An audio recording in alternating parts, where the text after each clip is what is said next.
Ok, iniziamo.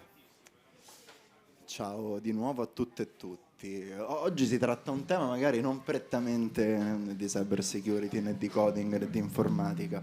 Nello specifico, si tratta un tema magari a tratti anche più astratto, che è l'intersezione esistente da migliaia di anni fra musica e immagini, che per me sono molto due facce della stessa medaglia. Un'immagine, un visual di un concerto ha il potere di plasmare la percezione della musica alle orecchie delle persone molto, molto intensamente. Ecco. Al contrario, la musica ha un grande potere di aggiungere un ulteriore valore emotivo e un ulteriore significato alle immagini che guardiamo. Basti pensare come i film senza musica non riuscirebbero ad avere l'impatto emotivo che hanno, per quanto i cineasti non vogliano ammettere questa cosa.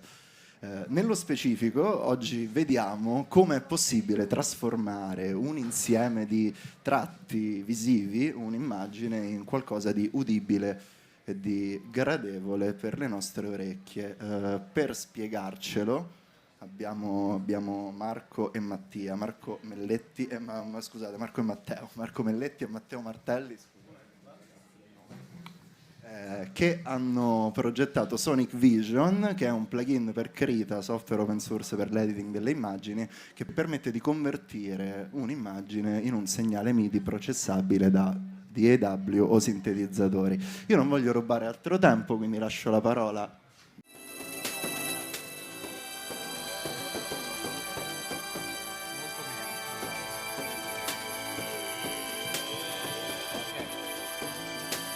Here we are. Hello everyone. Sorry for the wait. Let me introduce us. I am Marco. This is Matteo. You can probably find us somewhere online using these two handles here. We are the authors of Sonic Visions. Sonic Visions is a Krita plugin that is capable of reading image data and generating MIDI events in real time while you are drawing or editing the image. So, first thing one might ask is, why did you do something like this? Who needs this? Well, first of all, we needed something like this. It's meant for our fun, but a more official answer to this is that we as people like to find patterns and connection between things. Our brains are hardwired to do such a thing. And in music, there are patterns that are harmonies, rhythms, melodies. In visual arts, we have shapes, we have colors, we have recurring themes. Sonic Vision tries to be kind of a bridge between these two words. So the core concept, in proper words, is image sonification. Let's start with the concept of sonification alone. Many people like to explore different ways to hear things. There are famous examples of people trying to generate sound based on plants, electrical responses, or human body electrical activity. Also thunderstorms that have been translated into Irish music, or also going all the way to the Large Hadron Collider's readings plot data that have been turned into a metal song. The other way around is sound visualization. So there are many common ways that day to day are used by people working with sound to visualize sound data. Starting from oscilloscopes that let you see the shape of a sound wave, going through spectrograms that represent the frequency distribution in a sound, so they let you understand if a sound is high or low pitched, find harmonics and so on. Also, MIDI editors or music notations can be considered as kinds of sound visualization technologies, since they give you an intuitive way to understand the overall motion of the music. Then there's glazes. Anyone knows glazes? Have you ever heard how Pac-Man sounds in real life?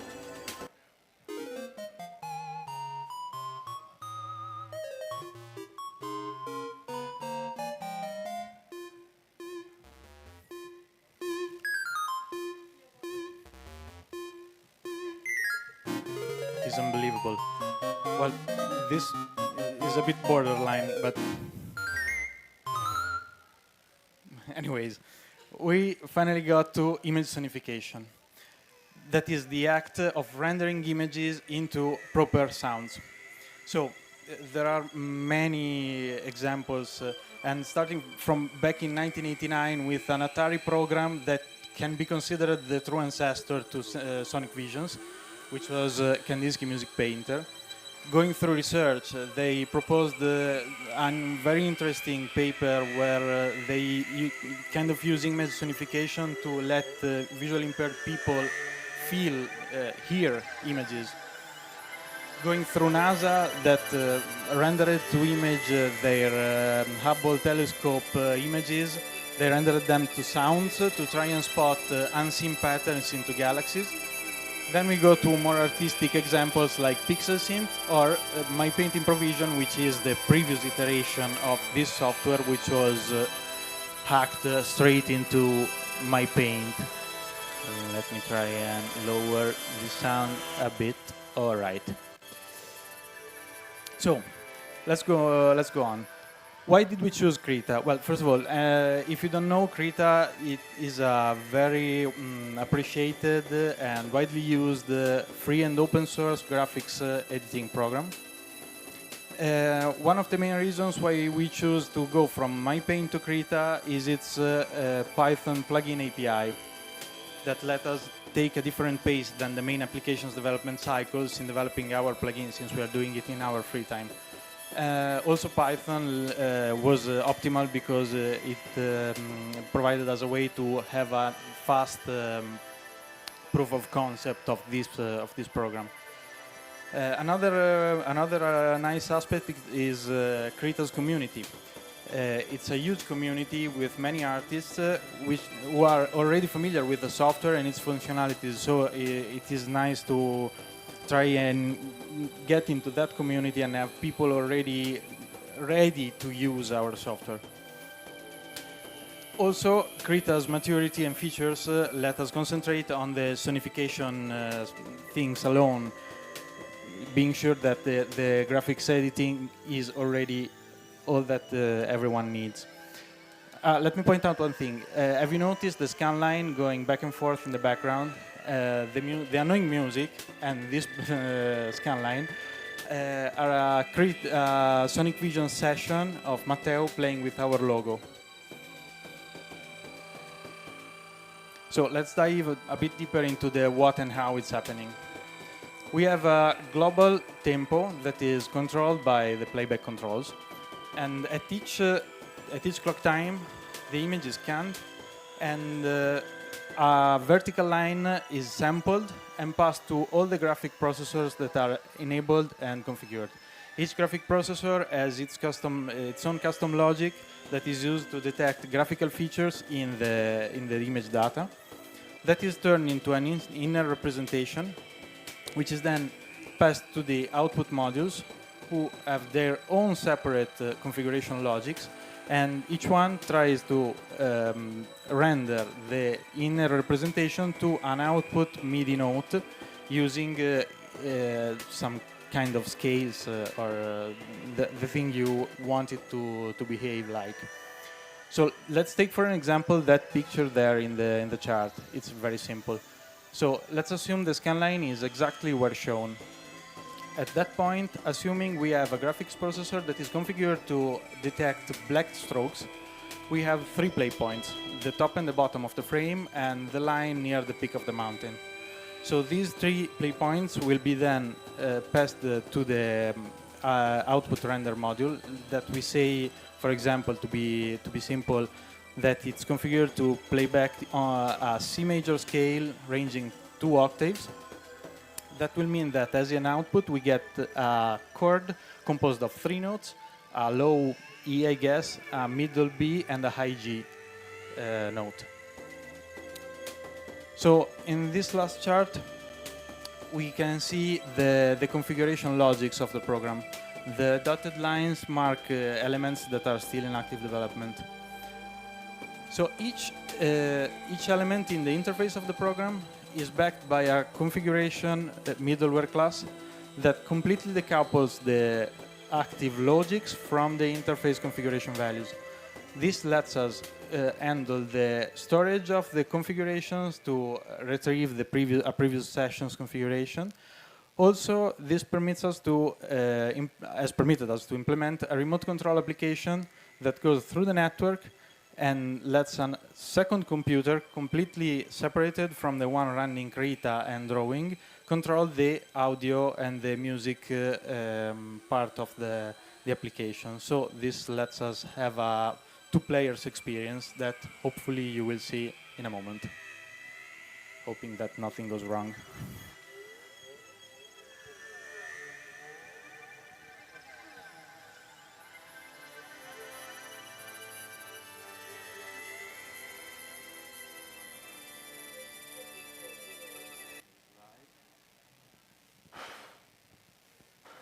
All right, so now you are seeing on the left side our remote application, and on the right side the Krita, the main Krita window.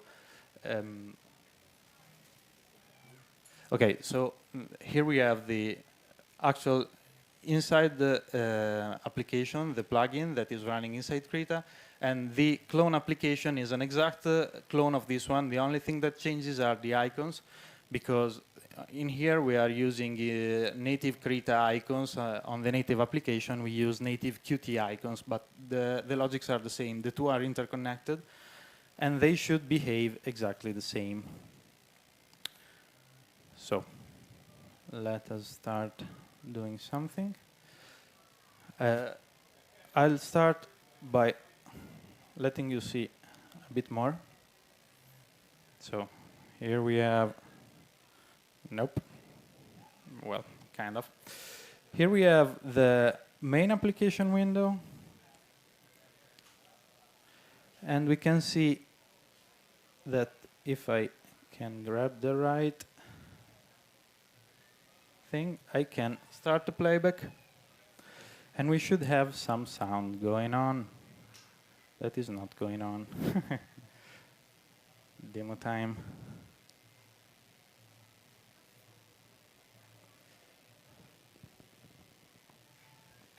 Let's see. Right, there is actually something that should be going. If you can see, we have a synth window down here. This is a software synth that is receiving MIDI notes from the graphical window. While you watch this thing happening, I'll try to fix the sound.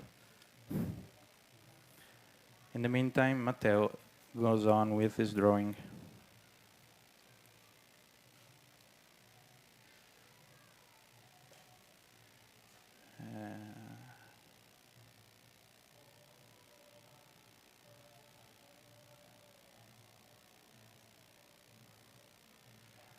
It will come abruptly, I guess.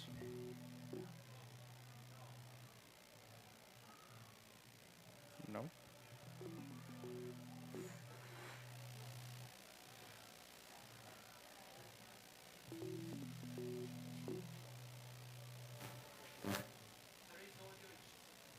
Okay.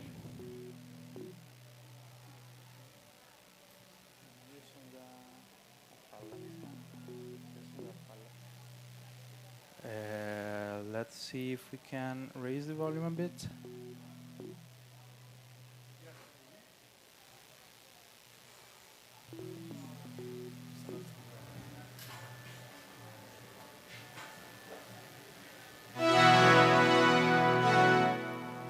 Okay.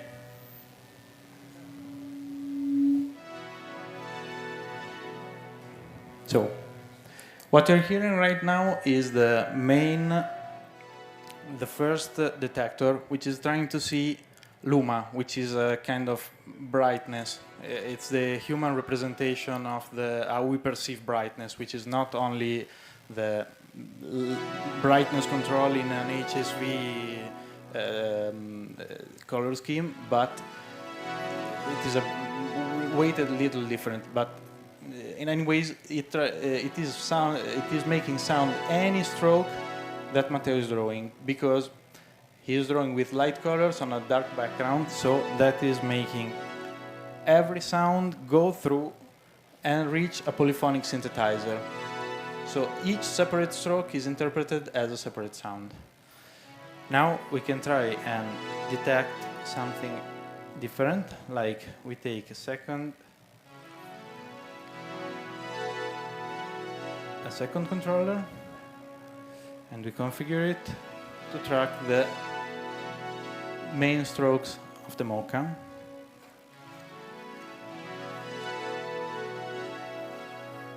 And we send that one to the other virtual synth, which is playing, but we cannot hear it.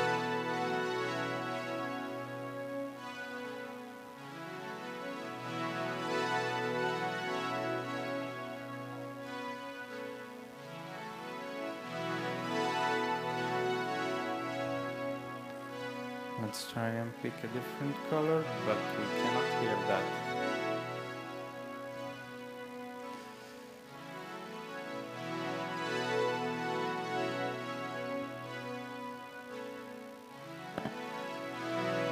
Nope.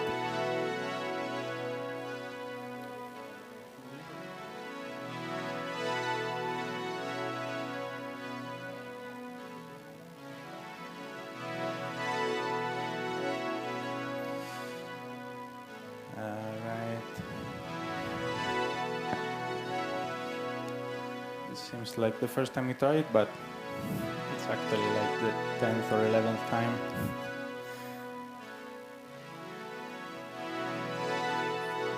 No.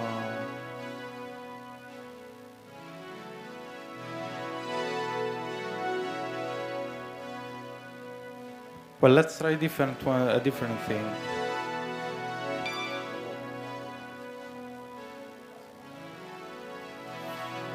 Okay.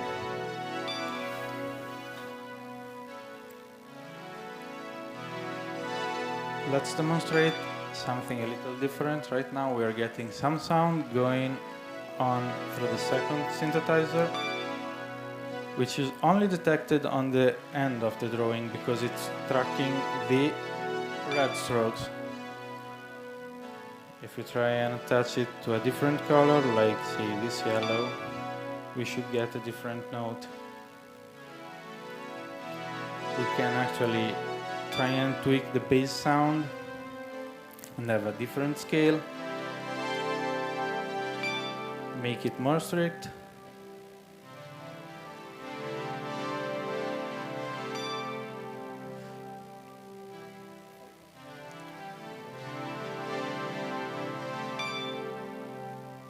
Then we can grab the color from the main application and try and detect that one.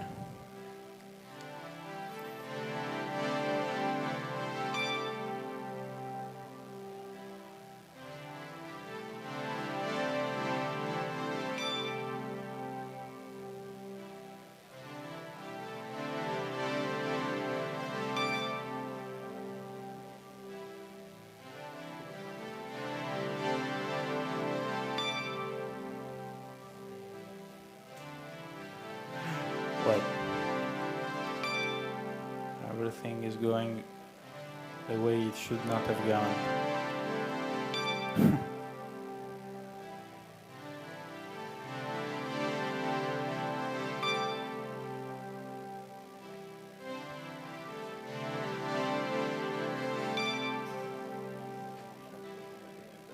Okay, let's say we did a better impression and leave it like this. We tried something a bit too far pushed since the remote controls are just been released like 3 days ago for this demo. If you use the application only on one computer, it behaves very differently. So, let's conclude our presentation and hope the other things goes a bit, well, better.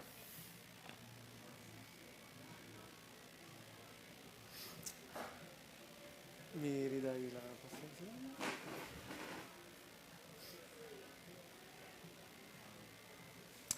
Hi everyone. First of all, I apologize for my poor drawing skills. I'm not an actual artist, as you could guess, But we're looking for new artists that might be interested in the project to help us better understand what could be useful or not. And new contributors, since we have many things to do, and starting from bug fixes, as we have been very good in writing bugs, of course, as you could see during the demo, and many features. I'm quickly going through the most important ones, starting by letting the user create, define their own custom musical scales, or to group those scales of the different renderers. For instance, when the user selects one musical scale from one of the renderers, all the MIDI outputs would play aligned to that scale. Another useful feature could be to introduce scale image layouts.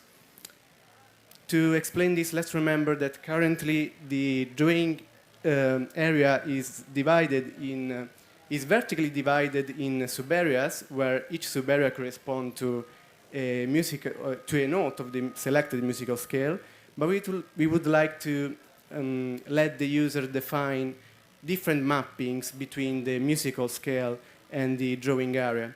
For instance, the drawing area could be horizontally divided or diagonally divided or divided into subareas of any shapes like circles or squares and so on. We also have in mind some features about tempo controls, like a tempo quantization option that would help percussion instruments sound more musical, more close to an actual drum machine. Another feature could be introducing parallel processors that would add simultaneous multiple scan lines running at the same time, but maybe with different tempo settings that would allow a user to play with weird polyrhythm patterns, for example. Or we also need to optimize some performance. For example, currently the scanline timing is not quite accurate, and it doesn't match the tempo setting very well. Also, the user might like a tap tempo button just to set the BPM settings, for example. We also intend to improve the user experience in general, starting by storing the plugin settings into the Krita project data that would help the user to replay a previous played session. Also, randomizing the parameter randomizing all the parameters could be useful for the user, especially when he's in need from some new inspiration. And also, another useful feature could be to embed a drawing preview into the remote application. That to avoid using an external tool to connect to the remote desktop where Krita is running. That, as we did during the demo, we used an external tool, but we would like to avoid that. And also, the user might benefit from some preview layers that would enable an overlay over the drawing area, showing the subdivisions of the drawing area that corresponds to the musical scale. And that would help the user to better understand what's going in the background and to foresee somehow how things will sound while drawing. To extend the use cases, we are also thinking into adding some new play mode. One play mode could be a stylophone mode. With that mode, when the sonic vision processor would instantly play while the user is drawing, what the user is drawing, that by reacting to brush stroke events. Another play mode could be reacting to MIDI inputs that could be useful to tweak the parameters via control change events, or to select the root note of the musical scale, or drawing the MIDI notes that are being played by an external MIDI instrument. And that's it for the features. These are all tracked to our GitHub project page. And I hope you found these interesting. We are here for questions, and thank you.